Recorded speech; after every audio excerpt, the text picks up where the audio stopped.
নমস্কার বন্ধুরা, তোমরা সবাই কেমন আছো? আবারও হাজির হয়ে গেছি নতুন একটি রেসিপি নিয়ে। আজকের রেসিপি আমার চিংড়ি মাছের পিঠে।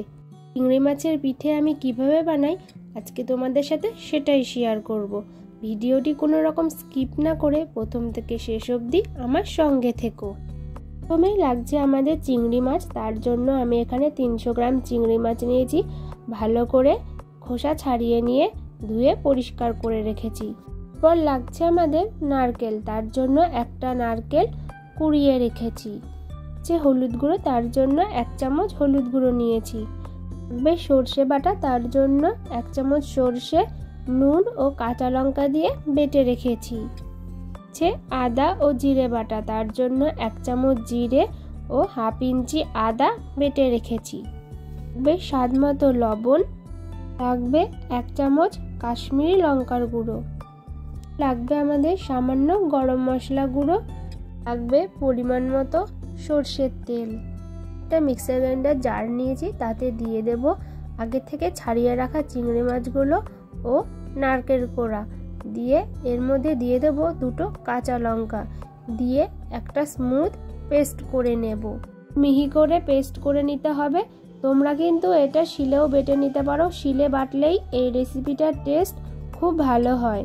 তো এরপর এতে দিয়ে দেব স্বাদ মতো নুন, দিয়ে দেব 1 চামচ হলুদ গুঁড়ো, হাফ চামচ কাশ্মীরি লঙ্কার গুঁড়ো, এরপর দিয়ে দেব সর্ষে বাটা দিয়ে দেব।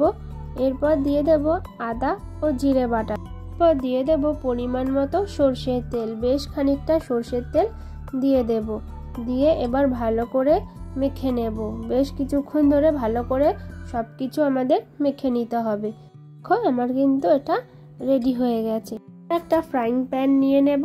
ফ্রাইং প্যানটা গরম করে তাতে কলা পাতাগুলো এক এক করে সেঁকে নেব। এরকম ছোট্ট একটা কাপড়ের সাহায্যে কলা পাতাগুলো চেপে চেপে আমাদের সেঁকে নিতে হবে। এরকমভাবে কলা পাতা সেঁকে নেওয়ার পর কলা পাতাগুলো কিন্তু নরম হয়ে যাবে, পাতাগুলো মোড়ার সময় কিন্তু ফেটে যাবে না। তো দেখো এরকমভাবে ভালো করে আমি পাতাগুলো সেঁকে নিচ্ছি। দেখো পাতাগুলো আমার সেঁকা কিন্তু কমপ্লিট হয়ে গেছে। এরপর আমি এক একটা করে পাতা নেব আর তাতে সামান্য পরিমাণ সর্ষের তেল দিয়ে পাতাটা ভালো করে তেল দিয়ে মাখিয়ে নেব। এরকম হাতের বদলে একটা ব্রাশের সাহায্যেও কিন্তু তেলটা ব্রাশ করে নিতে পারো।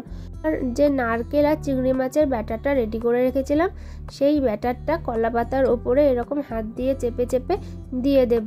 তাতে 1 চামচ পরিমাণ সর্ষের তেল ও একটা কাঁচা লঙ্কা দিয়ে আমরা যেরকমভাবে মাছের পাতুরি রেডি করি ঠিক সেই রকমভাবে পাতাটা মুড়ে নিতে হবে। প্রথমে পাতাগুলো মুড়ে নিয়ে সুতোর সাহায্যে ভালো করে বেঁধে দিতে হবে।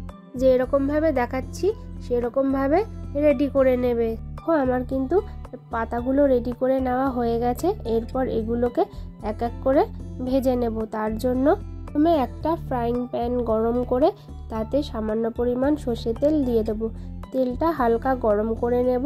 গ্যাসের ফ্লেম লো টু মিডিয়ামে করে রাখবো, খুব বেশি গরম করার দরকার নেই। এক এক করে মাছের পাতাগুলো দিয়ে দেব। গ্যাসের ফ্লেম খুব বেশি হাইতে রাখলে পাতাগুলো কিন্তু ফেটে যেতে পারে। 15 থেকে 20 মিনিটের জন্য ঢাকনা চাপা দিয়ে দেব। 15 থেকে 20 মিনিট পর ঢাকনা খুলে নেব। এরপর এক এক করে মাছের পাতাগুলো উল্টে দিতে হবে। গুলো যখন একটা দিক এরকম দাগ হয়ে যাবে তখন অপর সাইডটা এক এক করে উল্টে দেব।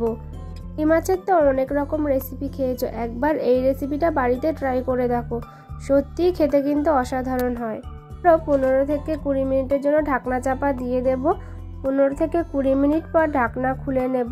দেখবে পাতা দুদিকে এরকম দাগ লেগে গেছে, তখন কিন্তু আমাদের রেডি হয়ে যাবে এই চিংড়ি মাছের পিঠে। তোমরা কিন্তু বাড়িতে এই রেসিপিটি অবশ্যই একবার ট্রাই করো, খেতে কিন্তু সত্যি অসাধারণ হয়। তো শুরুর দিকে বলা হয়নি, নারকেল যদি মিষ্টি কম থাকে তাহলে কিন্তু রেসিপিতে সামান্য পরিমাণ চিনি ব্যবহার করতে হবে। চিংড়ি মাছের পিঠে এই রেসিপিটি আমার মা ও দিদার থেকে শেখা। তো আজকের রেসিপিটি তোমাদের কেমন লাগলো অবশ্যই কিন্তু কমেন্ট করে জানাতে ভুলো না। চ্যানেলের রেসিপিগুলো যদি তোমাদের ভালো লেগে থাকে তাহলে চ্যানেলটা অবশ্যই করে লাইক শেয়ার সাবস্ক্রাইব করে পাশে থেকো। আজকের মতো বিদায় বন্ধুরা, আবারও দেখা হবে নতুন কোনো রেসিপির সাথে।